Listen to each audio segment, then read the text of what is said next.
بسم اللہ الرحمن الرحیم الحمد للہ الذی ہدانا لہذا وما كنا لنهتدی لولا ان هدانا اللہ لقد جاءت رسلنا ربنا بالحق ثم الصلاة والسلام على سید اصل ما فی الوجود فی سبیل نقطہ دائرۃ الوجود لواء الحمد والمقام المحمود جد الحسن والحسین ابی القاسم محمد اللهم صل على محمد وعلى اولاده الطیبین الطاہرین المعصومین المظلومین المظلومین ولعنۃ اللہ علی اعدائهم اجمعین من يومنا هذا إلى قيام يوم الدين أما بعد فقد قال الله في كتابه المجيد والفرقانه الحميد وقوله الحق وهو أصدق الصادقين بسم الله الرحمن الرحيم بالبينات والزبر وأنزلنا إليك الذكر لتبين للناس ما نزل إليهم ولعلهم يتفكرون صلى اللهم صل على محمد وعلى محمد. قابل قدر عزاداران سید الشہداء اور صدران امام مظلوم کربلا بطفیل چہردہ معصومین خصوصاً معصوم عالم حضرت بطول بنت رسول جناب سیدہ فاطمہ الزہرا سلام اللہ علیہا اللهم صل على محمد وعلى محمد. الزہرا کی جانب سے منعقدہ اس عشر محرم الحرام کی آج یہ آخری مجلس کہ جس میں ہم نے سورہ نحل کی آیت نمبر 44 کو سرنامہ صوفی قرار دیا اور متواتر اللہ کے اس کلام کو آپ کے سامنے پیش کیا جس میں وہ پروردگار ارشاد فرما رہا ہے کہ میں نے اس قرآن کو روشن دلیلوں کے ساتھ براہین کے ساتھ ثبوتوں کے ساتھ تمہارے پاس بھیجا ہے اور میں نے اس قرآن کو ذکر بنا کر بھیجا میں نے اس قرآن کو تبیان بنا کر بھیجا تاکہ تم اس قرآن کو پڑھو اور پڑھنے کے ساتھ اس قرآن پہ تفکر کرو اور بارہا ہم نے یہ بتایا کہ تفکر کرنا بہت زیادہ ضروری ہے کیونکہ صرف تلاوت سے ہم قرآن سے ثواب تو حاصل کر سکتے ہیں لیکن بغیر تفکر کے جو اصل میں رموز اور فوائد قرآن ہیں وہ ہمیں حاصل نہیں ہو سکتے. اگر آپ کے اذہان میں میری پرسوں کی مجلس باقی ہو تو ہم نے قرآن سے ہی یہ ثابت کیا کہ وسیلے کا حکم قرآن دے رہا ہے وسیلہ بنانے کا حکم اللہ کی ذات دے رہی ہے اور بارہا تمام وسیلہ اختیار کرنے والوں کو محمد و آل محمد کو وسیلہ بنانے والوں کو شرک اور مشرک کا فتویٰ دیا جانے والوں کے لیے ہم نے اسی قرآن سے ان کی تمام باتوں کو رد کیا اور ہم نے ثابت کیا کہ خود قرآن ہمیں وسیلہ بنانے کا حکم دے رہا ہے. اور آپ کو یاد ہوگا کہ ہم نے بتایا کہ علی ہی وہ ہستی ہیں محمد اور آل محمد ہی وہ ہستی ہیں کہ جو درست وسیلہ ہیں کہ جو اللہ نے ہمیں حکم دیا ہے کہ وَاسْتَعِینُوا وَابْتَغُوا إِلَیْهِ الْوَسِیلَہ کہ تم وسیلے کو تلاش کرو. تو محمد اور آل محمد کا وہ واحد در ہے کہ جس کو وسیلہ بنانا چاہیے. ہم نے ثابت کیا کہ اللہ بھی علی ہے اور من اللہ بھی علی ہے. عزیزوں مولا علی تو مولا علی ہیں کہ جن کا وسیلہ بنانے کا حکم خدا دے رہا ہے. اگر آپ قرآن پہ توجہ دیں اور قرآن پہ فکر کریں تو اس قرآن میں اللہ ہمیں نماز کو وسیلہ بنانے کا حکم دے رہا ہے.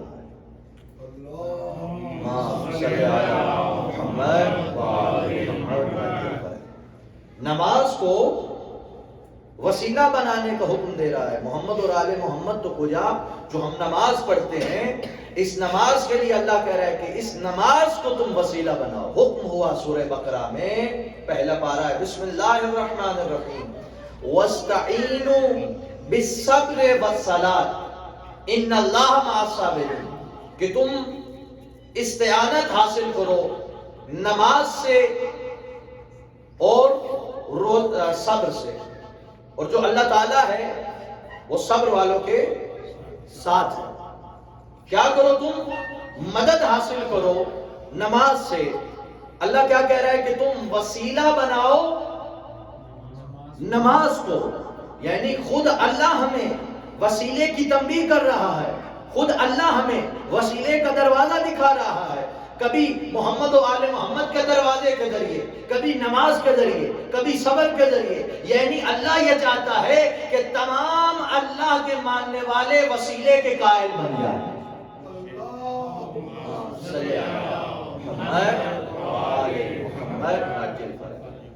کہ نماز کو تم وسیلہ بناؤ. اب دیکھیے واجب نماز تو واجب نماز کہ ہم سب نماز پڑھنے والے ہیں, ہم سب واجب نماز پڑھتے ہیں. تو واجب نماز کے ساتھ کچھ مستحب نمازیں بھی ہیں کہ جو بہت پاورفل ہیں. ان میں سے ایک نماز نماز جعفر تیار ہے, ایک نماز نماز حجت ہے, نماز حاجت ہے. انہی میں سے ایک نماز نماز آیات بھی ہے, نماز سلیمان فارسی بھی ہے. جب نماز آیات کب پڑھی جاتی ہے کہ جب سورج گرہن ہو, چاند گرہن لگ جائے, زلزلہ آ جائے, کالی آندھی آ جائے, تب ہمارے لیے نماز آیات پڑھنا واجب ہو جاتی ہے. انہی نمازوں کی طرح ایک نماز استغاثہ بھی ہے. نماز یہ کون سی نماز ہے اور یہ کب پڑھی جاتی ہے؟ نماز استغاثہ تب پڑھی جاتی ہے کہ جب آسمان اپنے دروازے بند کر دے, جب بادل پانی برسانا چھوڑ دے, یعنی ہر طرف سوکھا ہو جائے, نہریں خشک ہو جائیں, سورج گرم شعائیں پھینکنے لگے, ہر طرف سوکھا ہو جائے, قحط ہو جائے, تب حکم ہوتا ہے کہ تم نماز استغاثہ پڑھو. تو جیسے نماز آیات کا طریقہ ہے ویسے نماز استغاثہ کا بھی ایک طریقہ ہے. نماز استغاثہ کا کیا طریقہ ہے؟ ہم نماز پڑھتے ہیں, نماز کے لیے کیا قواعد؟ وضو کر کے آؤ, مصلی بچھاؤ, سجدے گاہ رکھو اور نماز پڑھو. ایسے نماز پڑھتے ہیں. لیکن نماز استغاثہ ایسے نہیں ہے کہ تم نے مصلی اٹھا لیا, سجدے گاہ رکھ لیا اور نماز سٹارٹ کر دی.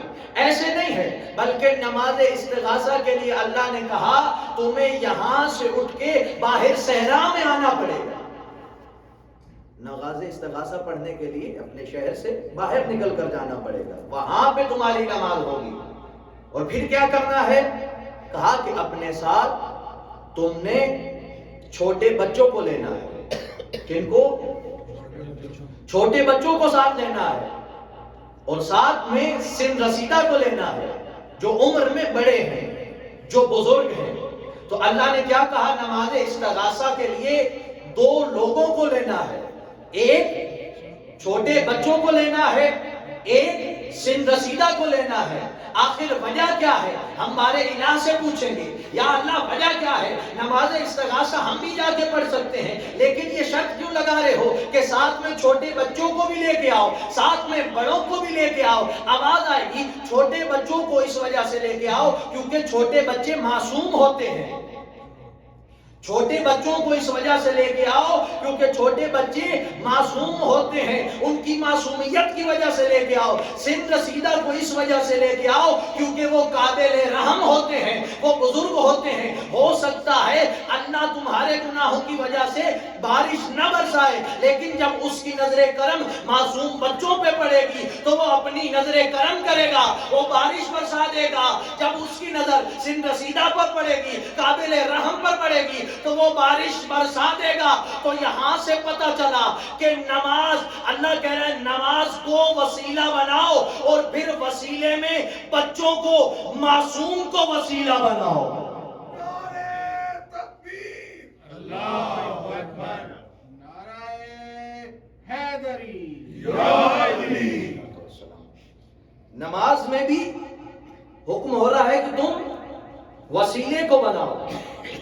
ایک خود کہہ رہا ہے کہ نماز کو وسیلہ بناؤ، پھر اس نماز میں بھی وسیلہ ڈھونڈو. تو پتہ چلا کہ ہمیں اس کائنات میں وسیلے کی بہت زیادہ ضرورت ہے، اشد ضرورت ہے. اب عزیزان محترم، لوگوں کو فضائل میں فضائل نہیں ملتے. میں نماز میں مولا کے فضائل تمہارے کرم سے، تمہاری دعاؤں سے، مولا کے کرم سے نماز میں بھی مولا کی شان ڈھونڈنے لگ گیا ہوں. اب سنیے گا، کہا مکہ کا معاملہ ہے، مکہ کا منظر ہے، قحط پڑ گیا ہے مکہ میں، ہر طرف سے خشکی ہے، ہر طرف سے سورج گرمی برسا رہا ہے. ارے قحط پڑ چکا ہے، بارش ہو نہیں رہی، بڑے پریشان ہیں مکہ والے. اسی اسنا میں ابھی تک اعلان نبوت ہوا نہیں ہے. در کعبہ پہ دروازہ بنا نہیں ہے، دیوار کعبہ پہ ابھی تک دروازہ بنا نہیں ہے. نبی کے ہاتھوں پہ علی نے ابھی تک کلام کیا نہیں ہے، نبی کے ہاتھوں پہ علی ابھی تک بولے نہیں ہے. یعنی اعلان نبوت ابھی تک نہیں ہوا. ہوا کیا؟ جب قحط پڑ گیا تو در کعبہ کے سامنے سے ایک دروازہ کھلا. جناب ابو طالب اس دروازے سے نکلے، ساتھ میں محمد مصطفیٰ کو لیا. محمد مصطفیٰ کی عمر 10 برس کی ہے. انگلی پکڑ کے جناب ابو طالب کی محمد مصطفیٰ اور حضرت ابو طالب چل رہے ہیں. ارے جناب ابو طالب جناب محمد مصطفیٰ کو لے کے چلے. یاد رکھیے گا، ابھی تک اعلان نبوت محمد مصطفیٰ نے نہیں کیا. 10 برس محمد عربی کی عمر ہے. جناب ابو طالب جناب محمد مصطفیٰ کو لے کے چلے. وہاں پہ آئے جہاں پہ بیت اللہ ہے، جہاں پہ کعبہ ہے. کعبہ کی دیوار پہ جناب محمد مصطفیٰ کی پشت لگائی. پشت لگا کے ایک مرتبہ محمد عربی کو دیکھا، پھر اللہ کو دیکھا، پھر محمد عربی کو دیکھا، پھر اللہ کو دیکھا، اور پھر کہا اللہ تجھے اپنے نبی کا واسطہ نظر کرم فرما، بارش برسا دے. ابھی تک محمد مصطفیٰ کا واسطہ دیا نہ تھا، ابھی تک کلام ابو طالب خاموش نہ ہوا تھا کہ مکے والوں نے دیکھا آسمان سے بارش ہونے لگی، اللہ نے نظر کرم فرما دی. تو ابھی تک اعلان نبوت ہوا نہیں ہے. اب سمجھ آئی منکر وسیلہ وسیلے کے منکر کیوں ہے. ان کو پتا ہے پہلا وسیلہ جو محمد کو دیا گیا، پہلا واسطہ جو محمد کا دیا گیا، واسطہ دینے والا ابو طالب تھا.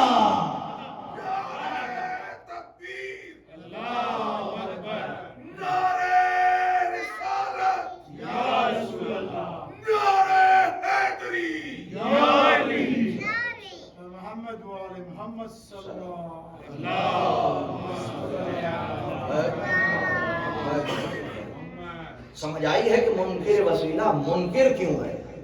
کیونکہ ان کو معلوم ہے کہ محمد مصطفیٰ کا پہلا واسطہ جس نے دیا اس کا نام ابو طالب ہے. اعلان نبوت نہیں ہوا ابھی تک. ہوا کہ نہیں ہوا؟ 10 برس کی عمر میں نبی نے اعلان نبوت کیا؟ نہیں کیا نا. ابھی تک واجب مستحب نمازیں تو مستحب نمازیں، نبی نے واجب نمازوں کا طریقہ بھی نہیں سکھایا. بھائی مستحب نمازیں تو مستحب نمازیں، واجب نمازوں کا طریقہ بھی ابھی تک محمد عربی نے نہیں سکھایا. تو پتا چلا جو اعلان نبوت کے بعد نماز کا طریقہ سکھائے اسے محمد کہتے ہیں، جو اعلان نبوت سے پہلے نماز کا طریقہ سکھائے اسے ابو طالب کہتے ہیں.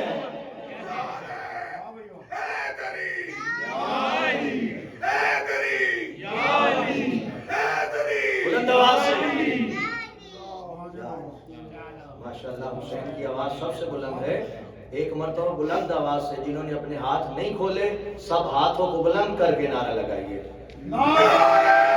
بلند آواز سے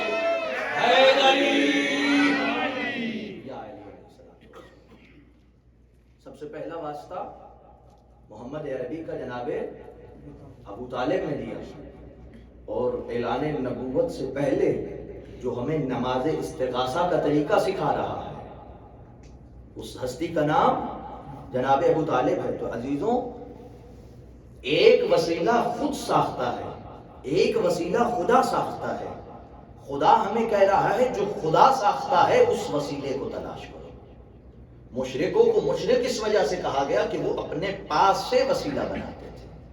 اور الحمدللہ خدا بندے کریم کا شکر ہے کہ ہم ان کو وسیلہ بناتے ہیں جو خدا ساختہ ہے، خود ساختہ ہم محمد اور آل محمد کے وسیلہ کے قائل ہیں۔ تو بعض لوگ کہنے لگے کہ بھائی تمہیں وسیلے کی ضرورت کیا ہے؟ کیا تمہاری آواز اللہ نہیں سن سکتا؟ تمہیں وسیلے کی آخر ضرورت کیا پڑ گئی کہ اللہ نہیں سن سکتا؟ میں نے کہا ایک بات سننا ہے، اب کوئی سینٹر سے باہر کھڑا ہو تو کیا وہ میری بات نہیں سن سکتا؟ سن سکتا ہے کہ نہیں سن سکتا؟ سن سکتا ہے۔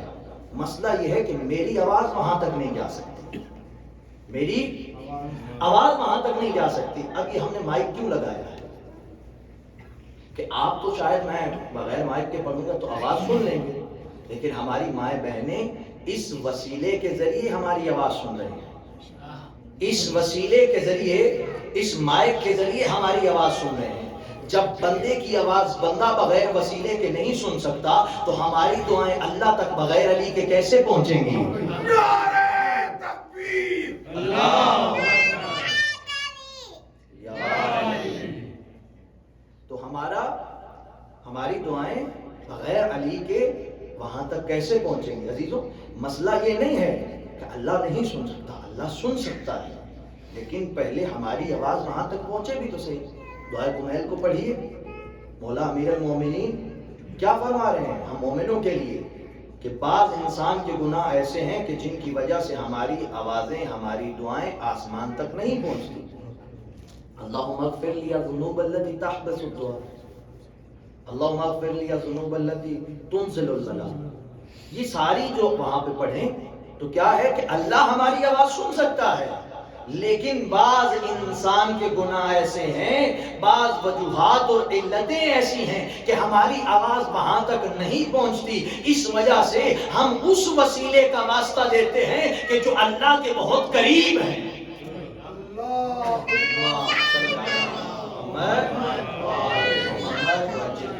ہم اس وسیلے کو اختیار کرتے ہیں کہ ہر صورت کے اللہ ہمارے گناہوں کو نہ دیکھے، بلکہ اس وسیلے اور اس واسطے کے ذریعے ہمارے گناہوں کو بھی معاف کرے اور ہماری دعا کو بھی قبول کرے۔ لیکن ان کو بھائی وہ ہماری بات سمجھے تو سمجھیں، جب کہنے لگے پھر تو مجھے بھی مجبوراً کہنے سے لگا، میں بھی مجبوراً کہنے لگا کہ مجھے یہ بتاؤ کہ چلے میں آپ سے پوچھ لیتا ہوں کہ آپ مجھے کیسے سنتے ہیں؟ تلووں کے ذریعے، پنجوں کے ذریعے، یہ گھٹنوں کے ذریعے، کونیوں کے ذریعے؟ بولیے کس کے ذریعے سن رہے ہیں؟ کانوں کے ذریعے۔ ہر بندہ کہے گا یہ کیسی باتیں کر رہی ہیں، عقل انسان کو بھائی ہر بندہ جانتا ہے آلہ سماعت کان ہے، کان کے ذریعے سنا جاتا ہے۔ تو پھر میں نے بھی سوال کر دیا، مجھے بتاؤ کہ اللہ تو آواز سنتا ہے، اللہ کے کان کہاں ہیں؟ بھئی آلہ سماعت کان ہے، مجھے دکھاؤ اللہ کے کان کہاں ہیں کہ جس کے ذریعے اللہ سنے گا؟ تو کہیں گے اللہ کو کان کی ضرورت نہیں ہے۔ تو عزیزوں قرآن میں دیکھیے، قرآن میں ایک سورہ ہے سورۃ الحاقہ، اس میں ایک آیت ہے کہ جہاں پہ ارشاد ہو رہا ہے کہ قرآن میں ایک کان ایسا ہے جس میں تنبیہ کی گئی، جسے اشارہ کیا گیا، بتایا گیا کہ ایک کان کائنات میں ایسا ہے جو ہر آواز کو سنتا ہے۔ کیا کرتا ہے؟ ہر آواز کو سنتا ہے، ہر صدا کو سنتا ہے، ہر جنبش حرکت کو سنتا ہے، بلائے کوئی وہ سنتا ہے، پکارے کوئی وہ سنتا ہے۔ اب حوالہ اپنی کتاب کا نہیں دے رہا، بلکہ اہل سنت والجماعت کے ایک بہت بڑے عالم دین ہے علامہ فخر الدین رازی، وہ کہتے ہیں کہ یہ جو کان ہر آواز کو سنتا ہے، ہر پکار کو سنتا ہے، ہر صدا کو سنتا ہے، یہ کسی اور کا کان نہیں ہے، بلکہ امیر المومنین، امام المتقین، یعصوب الدین، قائد الغر المعجلین، علی بن ابی طالب کا کان ہے۔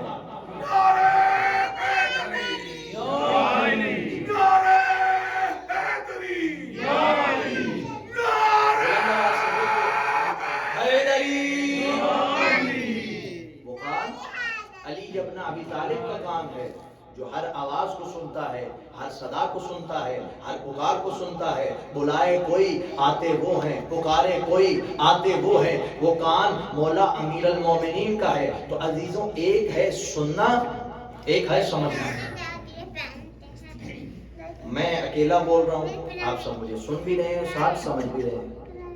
میرے ساتھ مولانا حلیمی صاحب وہ وہاں پہ یا یہاں پہ آ کے شروع کر دیں، وہ بھی پڑھ رہے ہوں، میں بھی پڑھ رہا ہوں، ادھر سے عمران بھائی نوحہ شروع کر دیں، ادھر سے عربی نوحہ شروع کر دیں، قاری صاحب تلاوت شروع کر دیں، جب آوازیں 5-7 ہو جائیں گی تو آپ سن تو رہے ہوں گے سب کی آواز، لیکن سمجھ آپ کو نہیں آ رہا ہوگا کہ میں کیا کہہ رہا ہوں، مولانا حلیمی کیا کہہ رہے ہیں، عمران بھائی کیا کہہ رہے ہیں۔ جب آوازیں جمع ہو جائیں گی سمجھنا مشکل ہو جائے گا، آپ نہیں سمجھ سکیں گے۔ جب میں اکیلا بول رہا ہوں سب سمجھ رہے ہیں، میں کہوں گا مولا سننا اور ہے۔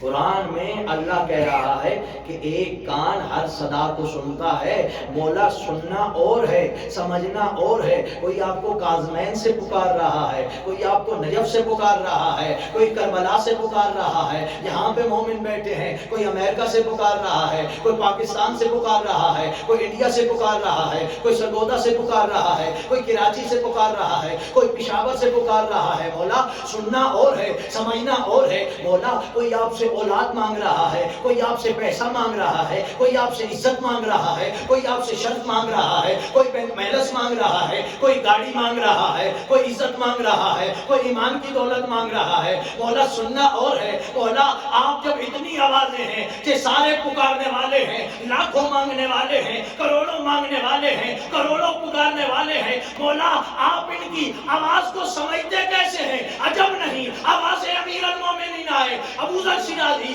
آپ نے مجھے ابھی تک پہچانا ہی نہیں ہے۔ علی کو چھوڑو، علی کی تلوار کو دیکھو جو چلنے سے پہلے 7 نسلوں کو دیکھ لیتی ہے۔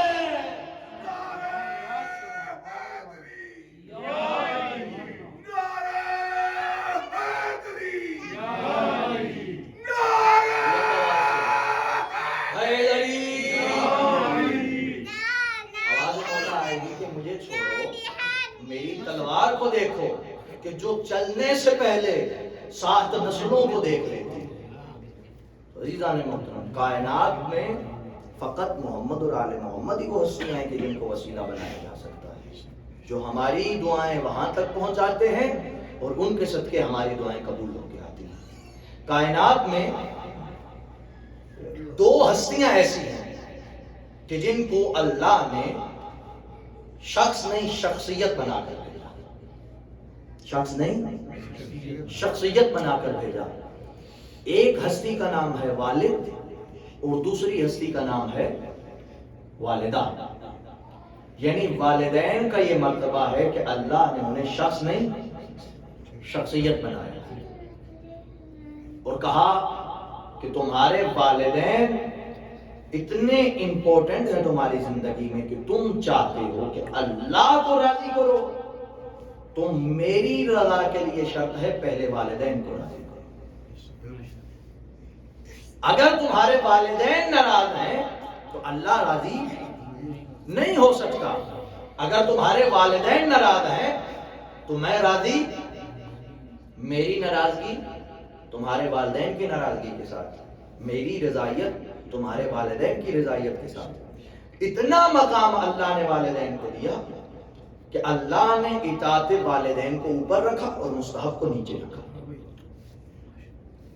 جملہ آپ نے توجہ سے نہیں سنا کہ اطاعت والدین کو اللہ نے اوپر رکھا اور مستحب کو نیچے رکھا۔ کیا مطلب ہے اس بات کا کہ مستحب نیچے ہے اور اطاعت والدین اوپر ہے؟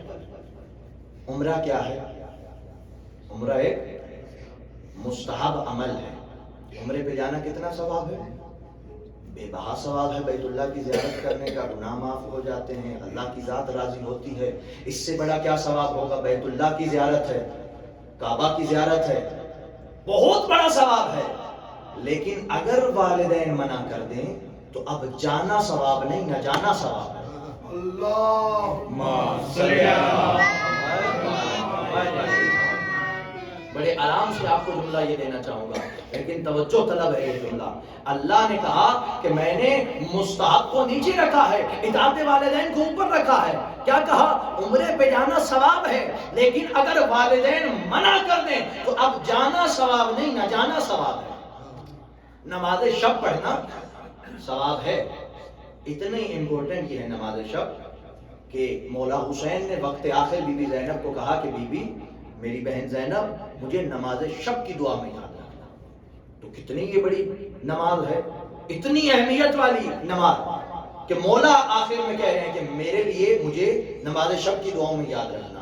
عزیزوں، نماز شب کا پڑھنا بہت زیادہ ثواب ہے، لیکن اگر والدین نماز شب پڑھنے سے منع کر دیں تو اب پڑھنا ثواب نہیں، نہ پڑھنا ثواب ہے۔ توجہ کیجئے گا، نماز شب پڑھنا ثواب نہیں، نہ پڑھنا ثواب ہے۔ عمرے پہ جانا ثواب ہے، والدین منع کر دیں اب جانا ثواب نہیں، نہ جانا ثواب ہے۔ اب نماز شب پڑھنا ثواب ہے، والدین منع کر دیں اب پڑھنا ثواب نہیں، نہ پڑھنا ثواب ہے۔ ساری رات جاگ کے علم دین حاصل کرنا ثواب ہے، لیکن والدین منع کر دیں کہ بیٹا سو جاؤ، ہمیں لائٹ کی وجہ سے تکلیف ہو رہی ہے، یا اور کوئی علت بیان کر دیں، اب جاگ کے پڑھنا عبادت نہیں بلکہ سو جانا عبادت ہے۔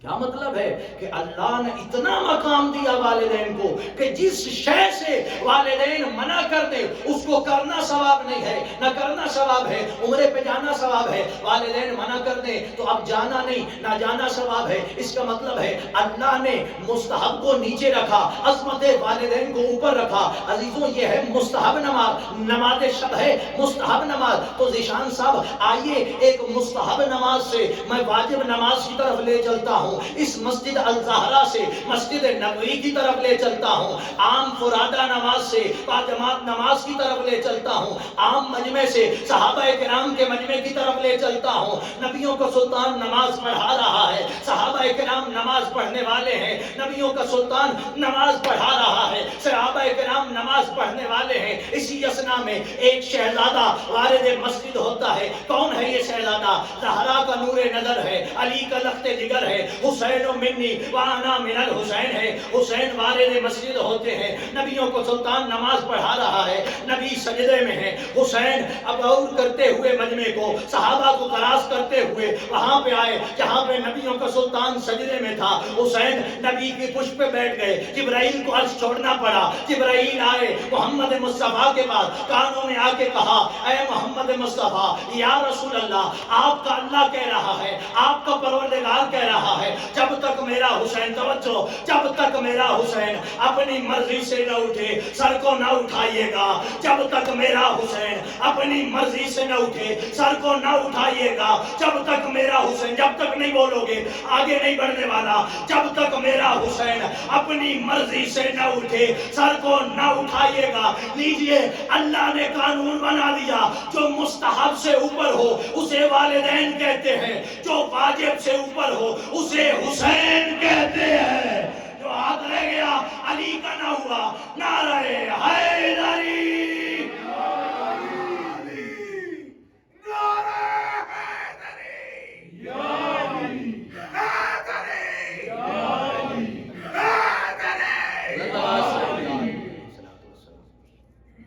جو مستحب سے اوپر ہو اسے والدین کہتے ہیں، جو واجب سے اوپر ہو اسے حسین کہتے ہیں۔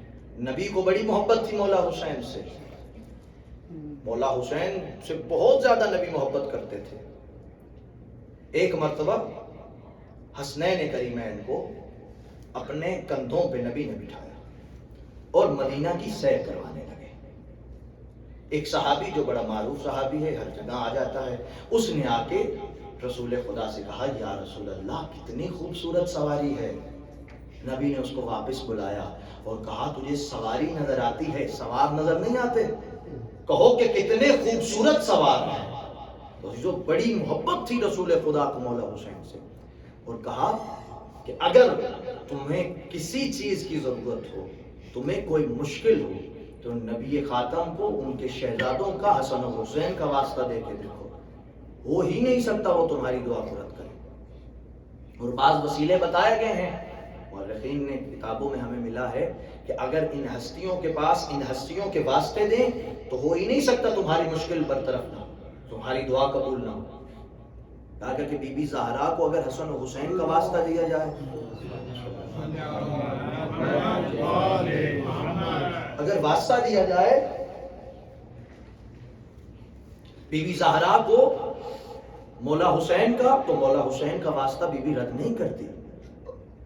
اگر جناب غازی عباس کو جو باب الحوائج ہیں جناب سکینہ کا واسطہ دیا جائے، ہو ہی نہیں سکتا جناب غازی عباس آپ کی مشکل کشائی نہ کریں۔ اور کہا گیا ہے کہ اگر مولا حسین کو علی اکبر کا واسطہ دے کے کچھ مانگا جائے تو مولا حسین آپ کی ہر دعا قبول کریں گے۔ عزیزوں، یہ باب الحوائج ہیں جو ہماری حاجتوں کو قبول کرتے ہیں۔ عزیزوں، آج مجھے اس باب الحوائج کے مسائل پڑھنے ہیں جو اپنی ماں کو ماں نہیں کہہ سکتا تھا۔ جن کے چھوٹے بچے ہیں وہ اس جملے کو سمجھیں گے۔ آج اس شہزادے کے مسائل پڑھنے ہیں کہ جو اپنی ماں کو ماں تک نہیں بلا سکتا تھا۔ جب مولا سجاد کے پاس جناب مختار نے قاتلین امام حسین علیہ السلام کے سر بھیجے نا کہ تاکہ مولا کو کچھ تسکین مل جائے، مولا کو کچھ سکون آ جائے، عزیزو جانتے ہو مولا نے کیا جملہ کہا؟ مولا سجاد نے کہا کہ جا کے مختار سے کہنا کہ مولا سجاد کہہ رہے تھے کہ ابھی تک اس لعین کو نہیں پکڑا جس کی وجہ سے میری ماں دھوپ پہ بیٹھ کے روتی ہے، جس کی وجہ سے میری ماں نے ٹھنڈا پانی کبھی نہیں پیا۔ اجرکم اللہ، اجرکم سیدہ۔ بڑا شقی القلب تھا حربلا۔ جب یہ ضمیروں میں جکڑا ہوا جناب مختار کے پاس آیا تھا تو جناب مختار نے اس سے ایک سوال کیا۔ جناب مختار نے کہا حرملا بتا تو نے کربلا میں کون کون سے ظلم کیے؟ بہت شقی القلب تھا۔ ویسے تو سارے ہی قوم اشقیاء شقی القلب تھے، لیکن اس سے بڑا کون شقی ہوگا کہ جس نے علی اصغر کے بھی ترس نہ کھایا۔ جتنا بھی شقی القلب تھا، راویوں نے تاریخ میں لکھا کہ ایک مرتبہ مختار سے کہتا ہے مختار آپ مولا حسین سے محبت کرتے ہو، یہ سارے مومنین ہیں مولا حسین سے محبت کرتے ہیں، مختار نہ خود رو اور نہ مجھے رلاؤ۔ جب میں کوفہ سے چلا تو میں نے 3 تیر ایسے اٹھائے جس سے میں نے زہرا کے چمن کو ویران کر دیا۔ آوازوں کو بلند کیجیے، خدا آپ کی آوازوں پہ ترس کھائے، خدا آپ کی آوازوں پہ رحم کرے۔ جناب مختار سے کہتا ہے کہ میں نے 3 تیر ایسے اٹھائے جس سے میں نے زہرا کے چمن کو ویران کر دیا۔ یہ لعین کہتا ہے مختار سننا چاہتے ہو تو سنو، جب میں کوفہ سے چلا تو میں نے پتہ ہے پہلا تیر کب چلایا؟ جب حسین کا بھائی عباس کے دونوں بازو کٹ چکے تھے اور سکینہ کے لیے پانی لیے جا رہے تھے، میں نے تیر کو نشانے پہ رکھا، یہ تیر عباس کی آنکھ میں لگا۔ عباس نے گریہ کر کے کہا مولا انا نزلت عن الخصام، مولا میں زین سے زمین پہ آ گیا، مولا میری مدد کو آئیے۔ یہ لعین کہتا ہے میں نے دوسرا تیر اس وقت اٹھایا جب حسین کی پیشانی میں پتھر لگا، حسین خون کو صاف کرنا چاہتے تھے لیکن میں نے حسین کو مہلت نہ دی کہ خون صاف کرے۔ میں نے تیر اٹھایا، یہ تیر حسین کے سینے میں لگا، حسین نے پشت سے تیر کو نکالا، خالی تیر نہیں نکلا بلکہ خون کا فوارہ نمودار ہوا۔ اللہ دارو سننا، یہ لعین کہتا ہے میں نے تیسرا تیر اس وقت اٹھایا جب حسین اپنے 6 ماہ بیٹے علی اصغر کو پانی پلانے کے لیے لائے۔ اجرکم اللہ، اجرکم سیدہ۔ مولا حسین جب تنہا رہ گئے، دیکھیے گا مجھے ایک مرتبہ، پاک سیدہ کے حق کا واسطہ دے کے کہہ رہا ہوں ایک مرتبہ مجھے دیکھیں، سروں کو اٹھائیں، جب مولا حسین تنہا رہ گئے، مولا حسین نے غربت کا نعرہ لگایا، حل من ناصر ینصرنا، ہے کوئی میں غریب کی مدد کرنے والا؟ اگلا جملہ شاید تم برداشت نہ کر سکو، جو سید بیٹے ہاتھ جوڑ کے معافی کہہ کے یہ جملہ پڑھنا چاہتا ہوں۔ اگلا جملہ مولا نے کہا، ہے کوئی میری بہنوں کی چادر کو بچانے والا؟ عزادارو، یہ جملہ جب علی اصغر نے سنا، اپنے آپ کو جھولے سے گرا دیا۔ خیام میں ایک مرتبہ کوہرام برپا ہوا، مولا حسین جلدی سے خیموں میں آئے اور پوچھا، زینب بہن ابھی تک تو حسین زندہ ہے، تم کیوں اتنا اونچا رو رہی ہو؟ کہا مولا، جب سے آپ نے غربت کا نعرہ بلند کیا ہے، علی اصغر آرام نہیں کرتا، علی اصغر خود کو جھولے سے گرا دیتا ہے۔ شاید علی اصغر کہتے ہوں گے، بابا ابھی تک علی اصغر زندہ ہے، بابا ابھی تک تو علی اصغر زندہ ہے۔ ارے چھوٹا ضرور ہے لیکن ہے تو علی کا پوتا نا۔ اجرکم اللہ، اجرکم سیدہ۔ عزاداروں، جناب حسین نے علی اصغر کو لیا، ماتھا چوما، پیار کیا اور کہا، بیویوں علی اصغر کو مجھے دو، میں علی اصغر کو پانی پلا کے لاتا ہوں۔ شاید بی بی رباب نے دل میں یہ سوچا ہوگا کہ ابھی تک جو بھی مقتل کی طرف گیا ہے واپس نہیں آیا۔ بی بی رباب نے کہا، مولا مجھے دیجئے، میں علی اصغر کو تیار کرتی ہوں۔ آقا زادی نے علی اصغر کو تیار کیا اور پھر مولا حسین کو علی اصغر کو دیا اور ایک جملہ کہا، مولا جب تک مقتل میں نہ پہنچیے گا، علی اصغر کا چہرہ خیموں کی طرف کیجئے گا، میں علی اصغر کو دیکھتی رہوں گی۔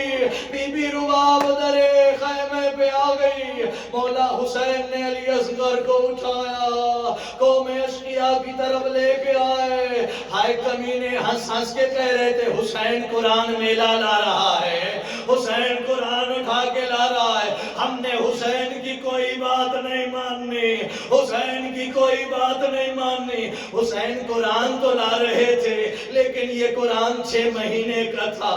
عزاداروں، مولا حسین آئے اور ایک مرتبہ قوم اشقیاء سے خطاب کیا اور کہا، عمر سعد تمہارے سامنے کوئی مجرم ہے تو وہ حسین ہے۔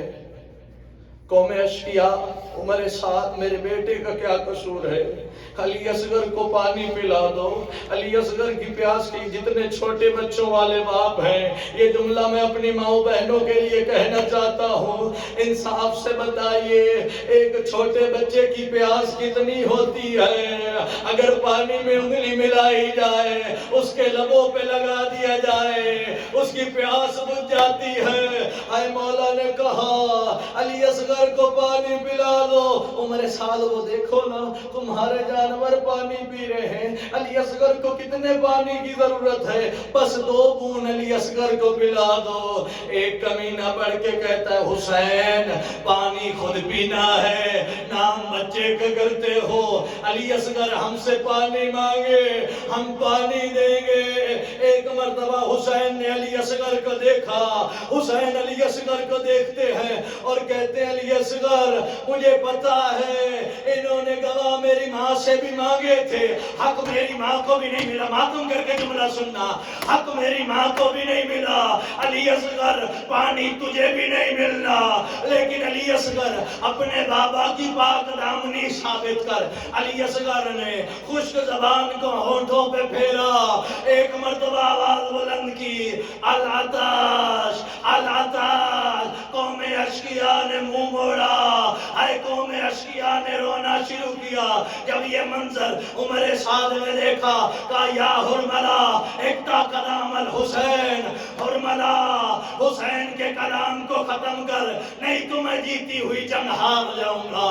اس لعین نے تیر اٹھایا، تیر گر گیا، پھر تیر اٹھایا، پھر تیر گر گیا۔ عمر سعد کہتا، حرملا تو بڑا تیر انداز ہے، ارے تیرا تیر کیوں گر جاتا ہے؟ کہا، عمر سعد جب میں تیر نشانے پہ رکھتا ہوں، معمل سے تائے خیمے سے پردہ اٹھتا ہے، آواز آتی ہے، حرملا تیری بھی کوئی اولاد ہوگی، حرملا میرے اصغر پر ایسر زیادہ رو۔ اس لعین نے تیر اٹھایا، اب تیر کا چلنا تھا، صبحا من الحزن الى الحزن، علی اصغر ذبح ہوئے، علی اصغر نہر ہوئے۔ یہاں پہ علامہ نسیم عباس رضوی اعلی اللہ مقامہ ایک جملہ پڑھا کرتے تھے کہ اگر زہرا کے غریب بیٹے کا ہاتھ علی اصغر کے پیچھے نہ ہوتا، جدھر جدھر تیر جاتا ادھر ادھر رباب کا صغیر جاتا، جدھر جدھر تیر جاتا ادھر ادھر رباب کا صغیر جاتا۔ مولا حسین نے چاہا علی اصغر کے خون ناحق کو آسمان پر پھینکے، آسمان کی آواز آئی، مولا اگر یہ خون آسمان پر آیا کبھی بارش نہ ہوگی۔ مولا نے چاہا زمین پر خون پھینک دو، زمین کی آواز آئی، مولا اگر یہ زمین پر خون آیا کبھی زمین اناج نہ اگے گی۔ اب زہرا کے غریب بیٹے نے اے خون علی اصغر سے اپنے داڑھی کو خضاب کیا، علی اصغر کا خون مولا نے اپنے چہرے پہ لگایا۔ اجرکم علی اللہ، اجرکم علی اللہ۔ مولا حسین نے علی اصغر کا لاشا لیا اور سوچ رہے ہیں کہ رباب کے پاس میں علی اصغر کا لاشا لے جاؤں یا نہ لے جاؤں۔ شاید سوچ رہے تھے کہ کہیں رباب کی روح برباد نہ کر جائے۔ مکتب نویسوں نے لکھا 7 مرتبہ مولا حسین آگے بڑھے، 7 مرتبہ واپس آئے، بالآخر خیموں کے باہر، خیموں کے پچھلی طرف حسین نے ایک چھوٹی سی قبر بنائی، علی اصغر کو لٹایا اور کہہ رہے تھے علی اصغر مجھے معاف کر دے، کربلا کی زمین بڑی گرم ہے، تیرا جسم بڑا نرم ہے، علی اصغر مجھے معاف کرنا۔ عزادارو کربلا کے جتنے شہید ہیں یا ایک مرتبہ شہید ہوا یا 2 مرتبہ شہید ہوا، اپنی قسمت رباب کے صغیر کی کہ قوم اشقیاء نے سب سے چھوٹے شہید کو سب سے زیادہ مرتبہ نہر کیا، 3 مرتبہ علی اصغر شہید ہوئے۔ جب سروں کو نیزوں پہ لگایا جا رہا تھا، ایک مرتبہ عمر سعد نے کہا ایک سر کم ہے، ایک سر کم ہے۔ ایک بے غیرت بول کے کہتا ہے اور میں نے حسین کو دیکھا تھا، وہ اپنے ششماہ علی اصغر کو دفنا رہے تھے، اس نے حکم دیا 10 نیزہ سوار جاؤ، علی اصغر کا لاشا لاؤ۔ عزادارو اب یہ کمینے زمین نینوا میں نیزے گاڑتے جا رہے ہیں، نیزے گاڑتے جا رہے ہیں۔ ایک کمینے نے نیزہ گاڑا کہ زمین نینوا سے رباب کا صغیر باہر آیا، دوسری مرتبہ علی اصغر شہید ہوئے۔ اب اس کمینے نے خنجر نکالا، علی اصغر کا سر بلند کیا، سر جدا کر کے نیزے پہ بلند کیا۔ جب یہ قافلہ کوفہ اور شام کے درباروں سے گزرا، اب جب لوگوں نے دیکھا، اکبر کا چہرہ دیکھا، کہا جوان تھے جنگ کی ہوگی۔ عباس کا چہرہ دیکھا، ماتم کر کے جملہ سننا، عباس کا چہرہ دیکھا اور کہا جوان تھے جنگ کی ہوگی۔ لیکن جب کسی نے علی اصغر کا چہرہ دیکھا، آئے یہی کہتے تھے کربلا میں جنگ نہیں ہوئی، کربلا میں ظلم ہوا، کربلا میں ظلم